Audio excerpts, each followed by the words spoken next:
तो आज हम लोग एनसीईआरटी क्लास 10 का पॉलिनोमियल देखेंगे। पॉलिनोमियल में अगर देखेंगे तो पॉलिनोमियल का हम लोगों को सबसे पहले डेफिनेशन पता रहना चाहिए, पॉलिनोमियल बोलते किसको है ये पता रहना चाहिए।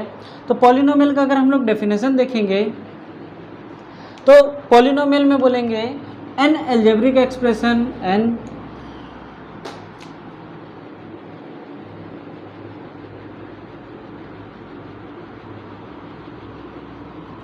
whose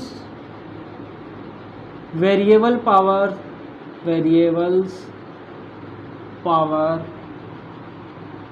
are in the form of whole number।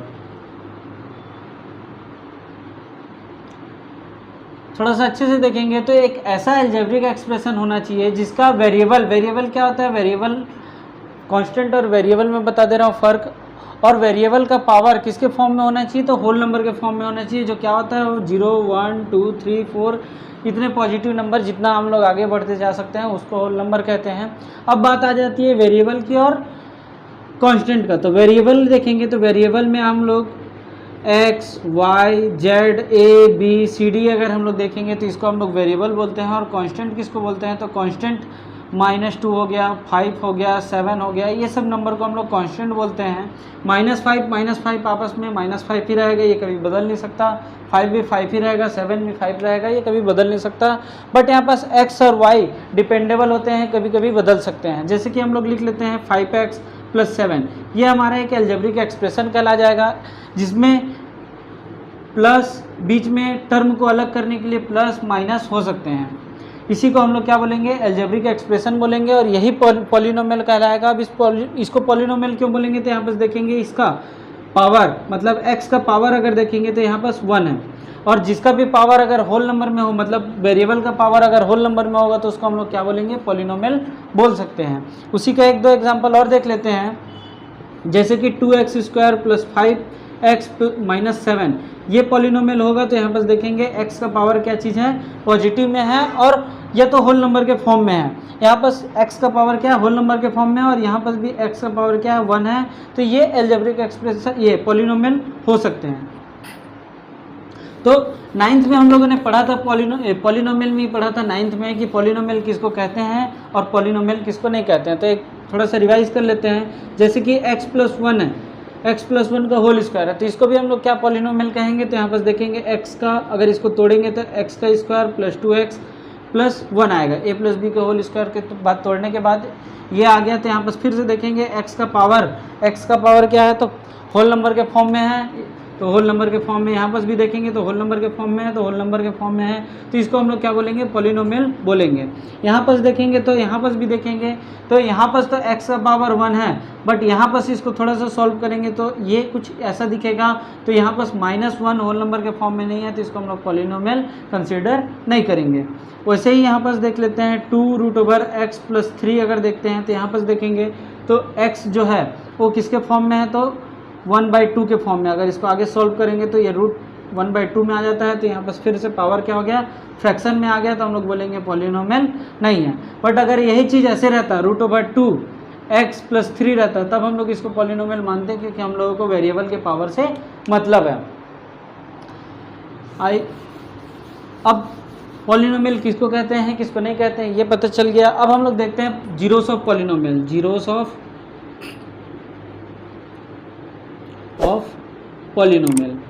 Zeros of polynomial किसको कहते हैं, तो कोई भी पॉलिनोमियल, किसी भी पॉलिनोमियल को हम लोग शो कैसे करते हैं, तो एक पॉलिनोमियल जिसका वेरिएबल क्या है, x है, इसको हम लोग x + 5 लिख सकते हैं। तो ये बताता है सिर्फ ये क्या है, एक पॉलिनोमियल है जिसका वेरिएबल क्या है, x है। तो अब इस पॉलिनोमियल को लिखने के बाद अगर हम लोग देखेंगे इस पॉलिनोमियल में तो x का ऐसा कौन सा वैल्यू अगर हम लोग डालें, कोई भी मन से डाल सकते हैं, 2 - 5 - 7 3 1/2 1/4 जो डालने का मैंने वो डाल के देखेंगे।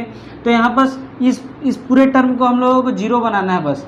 तो यहाँ पर देखेंगे सपोज करते हैं x का वैल्यू -5 डाल देते हैं, तो -5 + 5 करेंगे तो ये दोनों कट जाएगा और 0 आ जाएगा। तब हम लोग इस -5 को इस पॉलिनोमियल का क्या कहेंगे, जीरोस ऑफ पॉलिनोमियल कहेंगे, मतलब जीरोस कहेंगे। -5 के अलावा कोई ऐसा नंबर नहीं होगा जो इस पूरे पॉलिनोमियल को क्या कर दे, माइनस कर दे। तो -5 एक लौता नंबर है जो इस पॉलिनोमियल को 0 कर दे रहा है, तो इसीलिए हम लोग इसको बोलते हैं जीरोस ऑफ पॉलिनोमियल,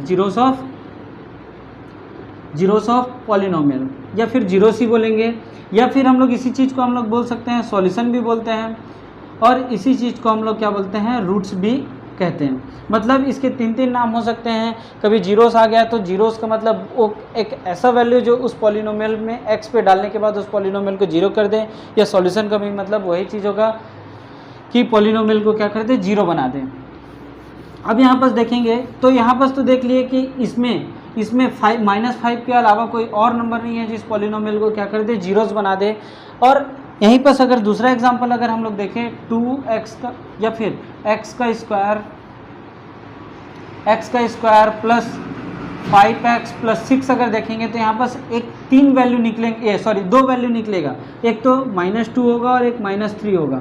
तो ये भी क्या कहलाएगा, जीरोस ऑफ पॉलिनोमियल कहलाएगा। और यहाँ पर दो ही वैल्यू क्यों निकलेंगे, तो यहाँ पर हाईएस्ट डिग्री देखते हैं, मतलब इस पॉलिनोमियल का हाईएस्ट डिग्री क्या है, 2 है, तो इसका 2 जीरोस निकलेगा। यहाँ पर देखेंगे तो हाईएस्ट डिग्री क्या है, 1 है, तो यहाँ पर एक ही जीरोस निकलेगा। अगर यहाँ पर पॉलिनोमियल क्यूब के फॉर्म में रहता है, ऐसे रहता, तो यहाँ पर बोलते हैं कि यहाँ पर डिग्री 3 है, तो इसका 3 जीरोस निकलेगा।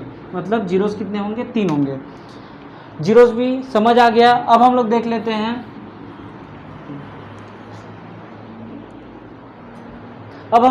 हैं, graph of polynomial. Graph of polynomial, graph of polynomial क्या होता है, तो ग्राफ ऑफ पॉलिनोमियल में हम लोग जीरोस को देखते हैं। जैसे कि कोई भी पॉलिनोमियल है, मान लेते हैं ये एक्स एक्सिस होता है, ये वाई एक्सिस होता है, ये वाई डैश होता है और ये एक्स डैश होता है, मतलब इधर निगेटिव, इधर भी निगेटिव, इधर पॉजिटिव, इधर पॉजिटिव। तो यहाँ पर देखेंगे कुछ भी ग्राफ हो सकता है, ऐसे करके कोई ग्राफ है, तो ये देखेंगे तो यहाँ पर एक्स में कितना टच कर रहा है, जैसे ये पी एक्स के फॉर्म में ही होना चाहिए, मतलब वेरिएबल किसके फॉर्म में होना चाहिए, एक्स के फॉर्म में होना चाहिए। तो यहाँ पर देखेंगे एक्स को एक बार, 2 बार और 3 बार टच कर रहा है, मतलब इसके कितने जीरोस हो सकते हैं, जीरोस कितने हो सकते हैं, 3 हो सकते हैं। अगर इसी को 2 बार टच करता, ऐसे करके टच करता, तो हम लोग बोलते हैं इसके कितने जीरोस हैं, 2 जीरोस हैं। अगर इसी में हम लोग देखते हैं एक ही बार अगर तो टच कर रहा है तो हम लोग बोलते हैं 1 जीरोस है। हो सकता है कभी कभी एक ऐसा सिचुएशन भी आता है कि इसमें कोई भी जीरोस ही नहीं निकलता, मतलब यहाँ पर देखेंगे तो एक्स में एक बार भी टच नहीं कर रहा है, तो हम लोग बोलेंगे नो जीरोस, मतलब कोई भी जीरोस नहीं निकलेगा। या फिर कुछ ऐसा भी हो सकता है, मतलब कोई जीरोस नहीं निकलेगा। अगर हम लोग देखेंगे 2.1 में आ जाते हैं, तो 2.1 में 6 डायग्राम है, जिसमें पहले वाले में देखेंगे तो कुछ ऐसा है जिसको हम लोग बोलेंगे नो जीरोस बोलेंगे। दूसरे वाले में देखेंगे तो एक बार टच कर रहा है वो एक्स एक्सिस को, एक बार वो एक्स एक्सिस को क्या कर रहा है, टच कर रहा है इस प्रकार से, तो 1 जीरोस बोलेंगे। तीसरे वाले में देखेंगे तो 3 जीरोस है, चौथे में देखेंगे तो 2 जीरोस है, और पाँचवें में देखेंगे तो पाँचवें वाले में कितने जीरोस है, 1 2 3 4 जीरोस हैं। और वैसे ही अगर हम लोग छठवें वाले में देखेंगे तो कितने जगह टच कर रहा है, 1 2 3 जगह टच कर रहा है, तो हम लोग बोलेंगे 3 जीरोस है। वहाँ पर देखेंगे छठवें वाले डायग्राम में तो कुछ ऐसा दिया हुआ है, वो एक ही बार क्या कर रहा है, टच करके ऐसे करके निकल ले रहा है, तो हम लोग बोलेंगे यहाँ पर ये एक ही बार टच मानेंगे, ये भी इसको एक ही बार टच मानेंगे, तो वो कितने जीरोस हैं, तो यहाँ पर 1 2 3 जीरोस यहाँ पर दिख रहे हैं, 3 जीरोस यहाँ पर दिख रहे हैं। अब हम लोग देखेंगे नेक्स्ट वीडियो में हम लोग एक्सरसाइज 2.2 देखेंगे, जो कि वहीं से इंपॉर्टेंट क्वेश्चन चालू होते हैं। Thank you. कितने मिनट का बना है?